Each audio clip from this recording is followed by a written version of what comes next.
Yes, you're very welcome back. Derek is getting his Zen on in Mullingar today. He is indeed. He's getting a masterclass in yoga at the Yoga Picnic Festival. Namaste, Derek. How are you getting on?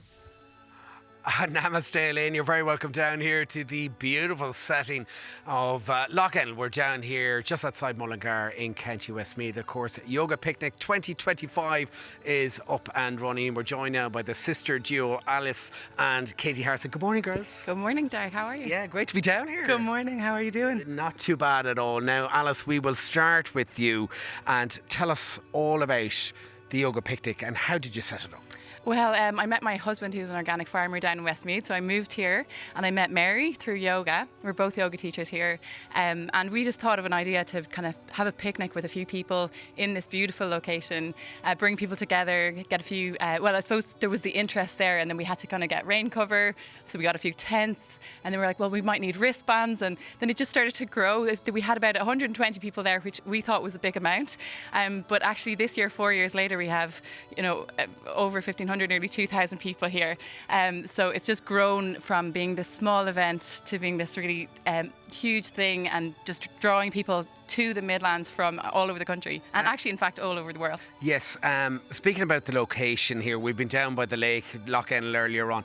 What a gorgeous spot. Yeah, it's incredible. It really is absolutely beautiful, and I suppose it's really special. The energy around the place is gorgeous. There's loads of old trees. You're always looking out on the lake, and lots of the tents and offerings that we have on. They're kind of weave in the location and the natural surroundings. That's something that's really different about this festival, I think. I mean, you mentioned the energy there, Alice. We're in the centre of the country. What makes it so special to be down in this neck of the woods?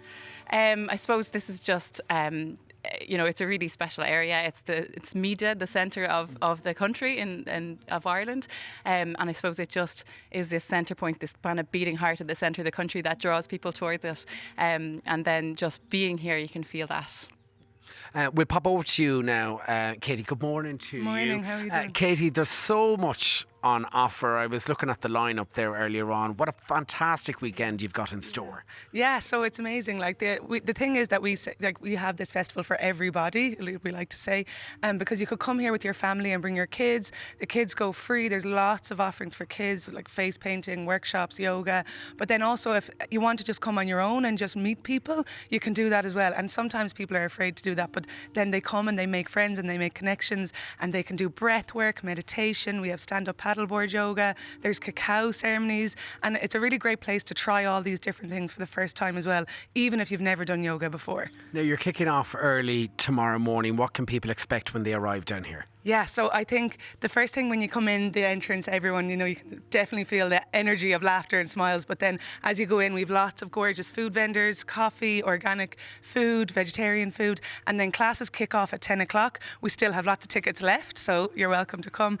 And then for the full day until 6 o'clock, we've got over 100 offerings with yoga and loads of different types. And then in the end, we have a music concert at the end that all kind of culminates together with everyone kind of coming together in a healing circle together. Which is beautiful. Now, I know there's a big focus on sustainability down here and renewable energies. Why did you decide to do that?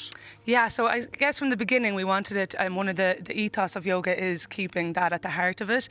So we make sure that everything that comes into the festival is all run with the sustainability in mind, and we have all our tents powered by electric vehicles with the vehicle to load technology, and that cuts down massively our need for diesel generators. So that was something we really didn't want to get into, trying to power the tents with the diesel generators, so we have alleviated that by using the electric vehicles. And I suppose given the setting that we're in here in the heart of the Midlands, it's all to reduce your carbon footprint as well. Yeah, absolutely, and we can see that year on year, that every year we can see the carbon footprint kind of coming down because we're able to add in extra things like the electric vehicles.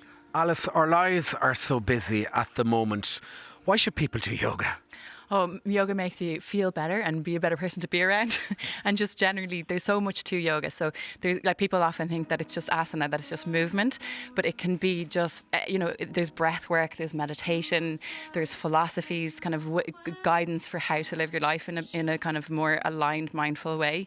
So there's so many benefits that kind of go far beyond physical postures and physical movement that you might get in some other type of exercise. Do you think, given in this busy world that we're living in at the moment, have people lost their way? Yeah, I certainly think so. I think maybe people slowed down actually around COVID, but then now more recently, kind of things have gotten busier again. And, you know, it's really nice. This is an invitation to come back to yourself, to come back to that, the natural setting, the natural vibration, to your own self, to come back to you. And that's a really nice thing to do. And I think taking time out to do that is really important. Now, we spoke earlier on about your Baba bump. You are with child. Yeah, number 3. Number 3, congratulations, expecting in September. And of course, pregnant women are welcome down here as well. Yeah, there's lots on offer for pregnancy or mothers with babies or kind of all types. But we do this amazing thing called trails, which basically is any type of person, whatever you're expecting, you can kind of trail through. You have a trail through the schedule, and basically, you know, if you're pregnant, there's offerings like pregnancy yoga, there's healing sound baths, there's, you know, meditations. Things that would be completely beautiful and nourishing and safe, even like nutrition talks, sleep talks, things like that. The same that'll, you know, apply for anyone who's, you know, someone who's never done yoga before. You could come along and not do yoga at all. You could have so many offerings between drumming in the forests, you know, all of these beautiful things that you can just experience. Sounds beautiful. You look forward to becoming an auntie, by the way, in September. Yeah. Oh. We've two nieces. I have 2 nieces now already in the family. Alice's little girls. So not one lovely? more to come. One more to come. All right. We're going to finish out with a beautiful session. We met Mary Gardner a little bit earlier on down by the lake. Mary, you're going to talk us through 3 poses here Yes, for the viewers good morning, at home. everyone. You can kick off in your own time. Perfect. Thank you so much for joining us. Katie and Alice are going to join me this morning. Everyone at home is welcome. So please find a space. You don't need a mat. You don't need anything at all. Just find a space on the ground. We'll start with tree pose. I think when we're out in nature, we're surrounded by this beautiful venue. Tree pose is a really nice one just to feel grounding. So begin moving your feet forwards, backwards, and feel the earth underneath you. Feel the weight of the feet distributed. Start to shift the weight over into your right foot and slide the left foot up the inside of the right leg. You can have the foot lifted. You can also keep the toes on the floor and extend the arms out, maybe reach them up. Feeling the ground beneath you. Press through that right foot so you can stand as tall as possible. Moving on to our second pose. Second pose we'll do Warrior 2, Virabhadrasana 2. So left foot forward, right leg back. Those left toes are turned out. Reach your arms out long. Hands are stacked over your feet. And you bend into that right leg. Feel the ground again beneath you. Take your left hand down the left leg. Right arm reaches towards the sky. Yeah. And right forearm down the right leg as that left arm reaches up. Okay, we'll continue. I'm trying, lads. Oh, sorry, I can't fly over France. Sorry. Downward facing dog, Mark. Yeah. All right. Lots more still to come in this morning's Ireland AM.